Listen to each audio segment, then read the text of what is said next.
Congratulations to both you guys. Governor Ken. Media selection committee, many of those individuals are in the room. We salute them for the job that they do with these selections every year. Speaking of which, questions for Kathleen, Reggie, or Marques? Go right ahead.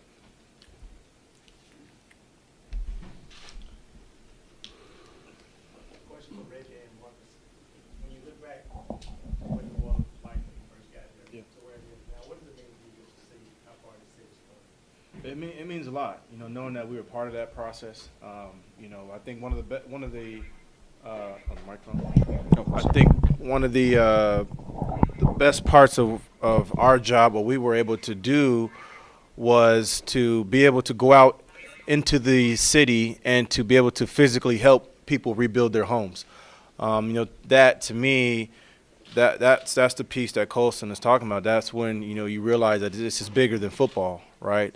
This is about helping people who are in need and people who are right here in our backyard. And so I remember one night after practice, something like that, and it was almost like a ghost town, right? It's just nobody in the streets. Obviously there weren't a lot of businesses that were open late at that time, and now to help just bring back hope and faith into this organization, to the team, to the coaches, to Mrs. Benson, to front office, to everybody. It's really cool to be a part of something like that, and it's really special, and it's something that you can never take for granted, because to me that's what sports is about. Is being able to go the extra mile and not just say I'm just going to show up and collect a check, but to be able to actually impact and affect people's lives outside of the arena. To me that's part of our job description. That's why we're here, and that's the most rewarding part about what we're able to do. Is being able to do all those things.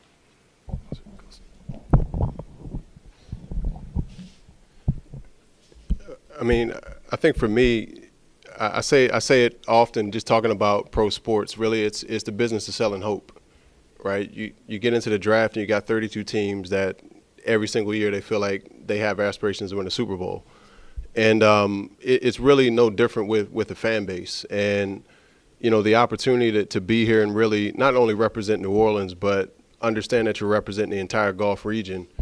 Just to play a small role in that resurgence, and just have the opportunity to interact with people and understand the impact that you've made on their lives over the years.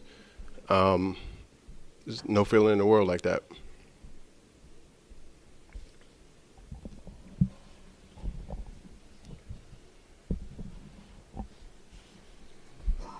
Anyone else? Reggie, what compelled you to bring the baseball bat? True story. So every year, Coach has a bat game, and the bat game, I'm not sure. I'm assuming that you guys don't know a whole lot about that, so I'll just kind of bring you up to speed. But when Coach hands out a bat, he picks a game. We have to be the most physical team on that football field. We have to, we want to be the team that we start fast, and we're the most physical team in every aspect of the game. And so before the game, I'm in the locker room with the bat, and I'm thinking like, man, I want to motivate. I want to somehow make an impact early on in this either in warm-ups or something, to where I can get this team jacked up, right? And so I'm talking to the guys in the locker room. I'm like, I think I want to bring the bat out. And they're all like, yeah, you should do that. You should bring the bat out. But now when I look back on it, nobody else wanted to also bring the bat out. It was just me. And so they were kind of egging me on to do it. And then, I remember running out on the field with the bat, and then immediately looking to the sideline, and the coach was like, come here. Come here. And, yeah. So, yeah, now the pressure was on me. At that point, I had no choice but to go out and ball. So, thankfully, I was able to go out and play well that game. Marques, can you talk about the first touchdown catch in that game there? How much confidence did that give you? And did you think there would be that many more with Drew I mean, I remember the route. We were right inside the red zone, and I ran a Harvey route against Ralph Brown, I think it was. But yeah, it was one of those things that it didn't really register for me at the time.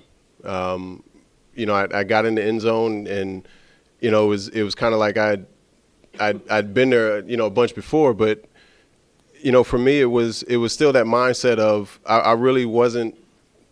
I'd started the game, but I really wasn't comfortable in the fact that I was a starter.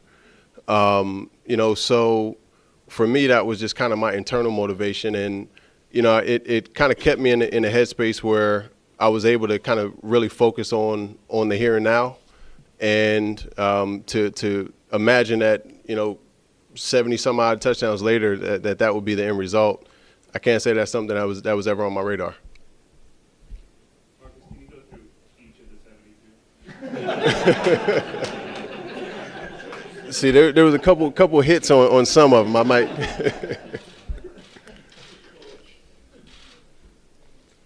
much, for both of you guys, how much do you kind of appreciate the moment given you guys were in the same draft class and played together for so long and thought, you know, like, it could be you and maybe another player from another class or, you know, some off free agency. How much kind of do you guys embrace going into this together?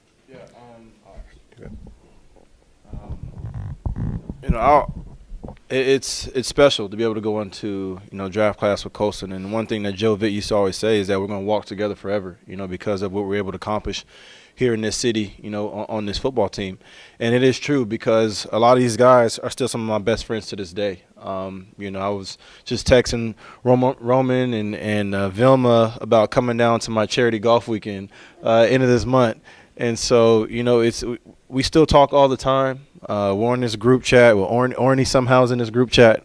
I don't know how he got in there, but Orny somehow in the group chat. But it's you know, it is true though, you know, because of the people who've come from all different, you know, walks of life, and we come together and we're able to accomplish this one thing that, you know, what Coach Vitt used to always say is that we're going to walk together forever, and that is true. You know, I couldn't be more proud to go in the draft class with Colston. I have to say this is the most I've ever heard him speak, like literally ever. He's you know, we call his nickname was Quiet Storm for a reason. Is because, you know, he didn't talk a whole lot, but he led by example, and you know, that's what you want, you know, out of your players. Is somebody that's going to punch the clock every time he steps on the football field, whether it's practice, whether it's in the film room, in the weight room, during games.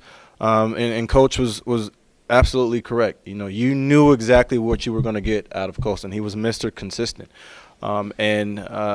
Again, you know, didn't say a whole lot, but he didn't have to, because he said a lot with his demeanor on the football field, with the way he played the game, with the consistent just being able to, you know, to rely for Drew, being able to rely on him and us as well. You know, I got to imagine as a quarterback, you know, that's a breath of fresh air having a receiver like Colston that, you know, you can depend on all the time to be in the right place, do the right things, not only on the football field but on and off the field.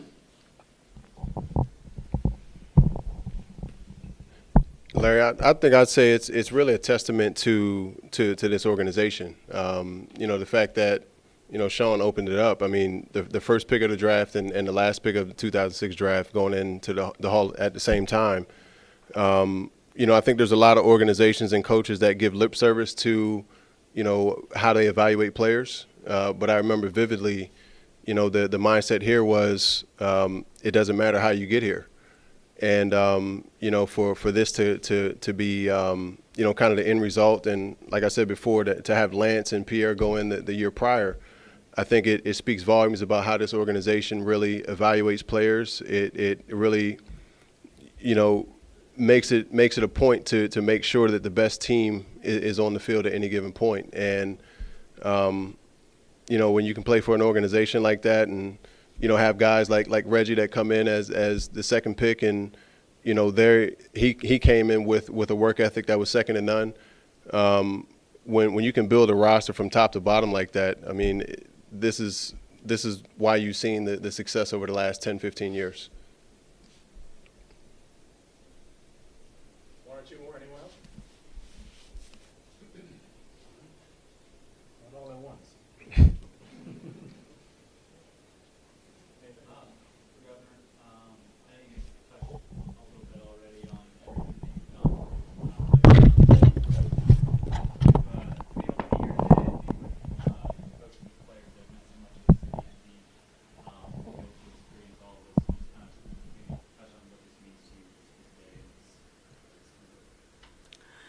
Oh, this is the highlight of my life. The last thing I would ever have imagined getting was the phone call saying, we want to induct you into the Saints Hall of Fame. Now think about that. For an average person like me, just minding my own business and getting a call from Ken saying I'd be in the Saints Hall of Fame. And I was shocked, really, deeply honored. And I just admire what's going on here with the team. I think Gail Benson is doing an amazing job. And I'm very, very proud of her on behalf of all of the citizens of Louisiana, but especially all the women of Louisiana. So this is quite a memory marker for us, for me and my family. I have 5 surviving children, and some of my grandsons are here today, and we are just as proud as can be. We've always been Saints fans, of course. We've been through those years of total frustration and those years of total elation, and so it's just been just regular Saints fans, I think, experiences. But this is extraordinary. And I'm just so proud to be with these guys. A little small point of history that some may or may not remember is I used to be a coach's wife. My husband coached in high school, but I wasn't his wife then. And he coached at the University of Louisiana in Lafayette. And we got married while he was coaching. So as a coach's wife, I was surrounded by guys like this and coaches, big guys. And one day I walked into one of the hotels here with one of my friends, and she said, what's going on in this hotel? I mean, look at all these huge men. I said, I didn't see it, but I bet it's a coaches convention. And that's what it was exactly. We just, as a family, are very devoted to making Louisiana as good as it can be. And I think the Saints exemplify that. We could not have had the same kind of recovery that we actually have experienced without the backup. The Saints created enthusiasm. The building did become a symbol of victory. And people who were working on smaller properties looked at that and said, if anybody can do that huge property, we can do our property. And small properties were not much easier to recover than large properties. But it just all came to pass. And I'm just so proud to be a part of it. And I'm very proud to feel like I'm a family member of the Saints now. So thank you so much. Thank you.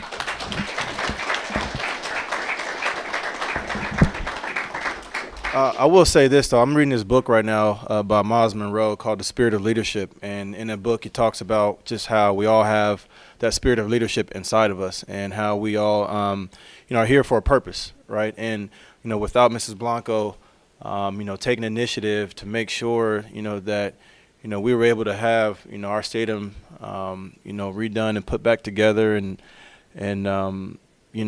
we wouldn't have been able to go in there and do the work that we did that year, And it's so special to hear your story and to hear, just how everybody, a lot of different people, have had, their own stamp on, kind of restoring the city or restoring the Superdome or just helping in some way, shape, or form because, we all have a purpose here. And, Mrs. Blanco was a huge piece of that. So I'm happy to be going into the Hall of Fame with you as well. So thank you.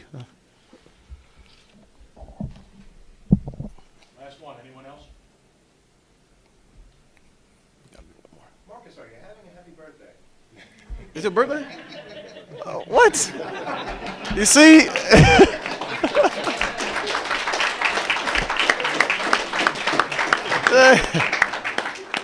That's how quiet he is. He didn't even tell you it's his birthday.